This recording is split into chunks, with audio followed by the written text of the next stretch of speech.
Hi, this is Cassie Love, and I've talked a lot with other disabled people in forums lately about the unemployment situation in America and difficulty finding jobs. And you may know that the disabled population has a higher unemployment rate than non-disabled people. In America, the unemployment rate is somewhere between 9 and 10%, depending on which state and region you live. But for the disabled population, the unemployment rate is something closer to 16%. And that can be attributable to many barriers which face disabled people that maybe non-disabled people don't face, such as increased transportation issues related to a disability. And sometimes when you have a disability, you don't quite understand how your limitations and capabilities can fit into a work environment. And there's also various other factors, and those differ from person to person and obviously depending on the type of disability you have.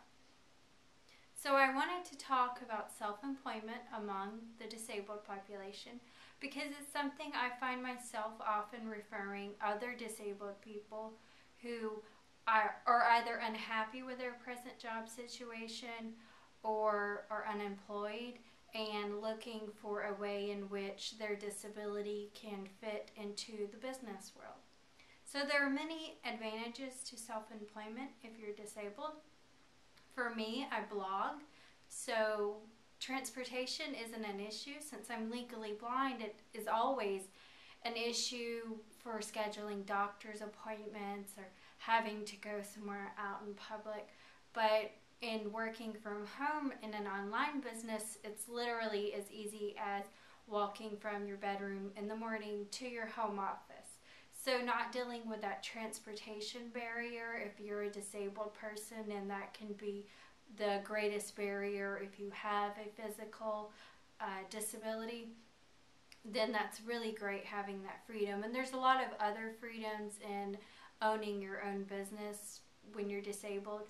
The flexibility in scheduling, which can be great if you have a lot of doctor's appointments, and also the ability to control the assistive technology you'll need, how that's implemented and managed in the work environment, the ordering of it, controlling it, and just the comfort and reassurance of knowing that if you need a limitation accommodation like assistive technology, you're the one who would be in control of approving it and seeing what's reasonable and necessary. So there's a lot of great freedoms in being self-employed and controlling your financial situation and the business environment. It definitely can give you that sense of freedom and independence that you're looking for.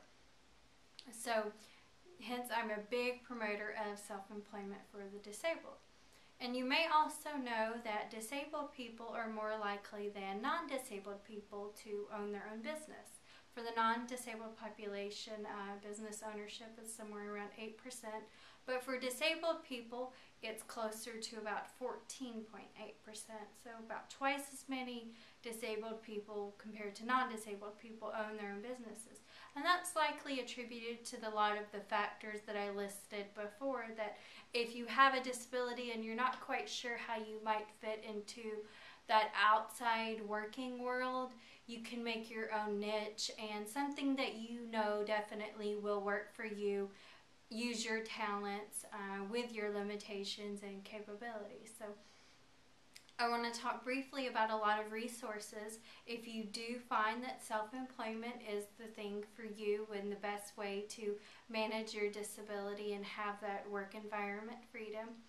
The Office of Disability Employment through the Department of Labor is a great resource, and if you go to disability.gov, you can find a link to the Audit Office of Disability Employment site, and through there you can also link to the Social Security Administration, which is ssa.gov, and you can find out about the PASS program and the Ticket to Work program. And the PASS program allows you to save if you're, for most disabled people who receive SSI or Social Security disability benefits, it will allow them to save for the purchases of things like if you wanted to start your own business, say a printing business, and you needed to save up for a piece of equipment, then it allows you to set aside the funds that you would need to purchase that equipment without it affecting your benefits.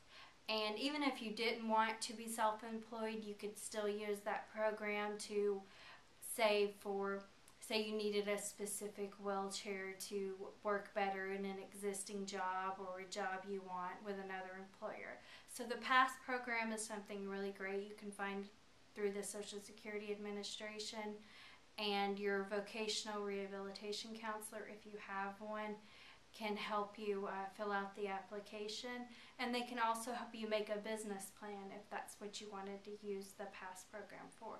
You can also find out about the Ticket to Work program, which will allow you to work with a vocational rehab, the VR services, and receiving employment training and equipment. And that's really great if you want to be self-employed, because the VR office can help you design that business plan and maybe even help you with the purchase and setup of equipment that you need to get your business started. The Small Business Administration is another great resource you can find on the disability.gov site. And if you just go on the disability.gov site, there's a link right on the home page that says Start a Small Business. And they list a lot of the statistics that I did, saying that starting a small business is a great option if you're disabled and you can't find work, or even if you just want that freedom to transition from that work environment to owning your own business. It's very possible and doable, and they list various resources on there.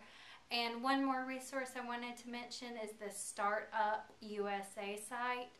And through the Startup USA, there's some great tutorials and links I'm going to give you that you can also access through disability.gov.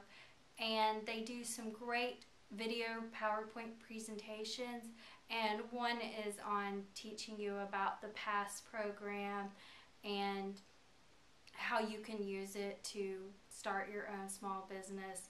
And it teaches you also what a small business administration loan is, how you can fill out that paperwork, and what the SBA, Small Business Administration, is looking for when they give you a loan.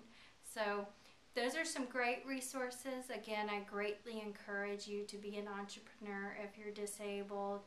I think it's a wonderful job. It's the best way to make sure you have all the disability accommodations you could want, which I know that's a restraint for people who are disabled. Sometimes they just have that fear that employers might never understand, or maybe you're afraid of working around all other employees who you don't feel would have disabilities and maybe not be understanding or accepting. So I hope these resources have helped you. Please comment on the video and let me know what you think about self-employment for the disabled. Thanks.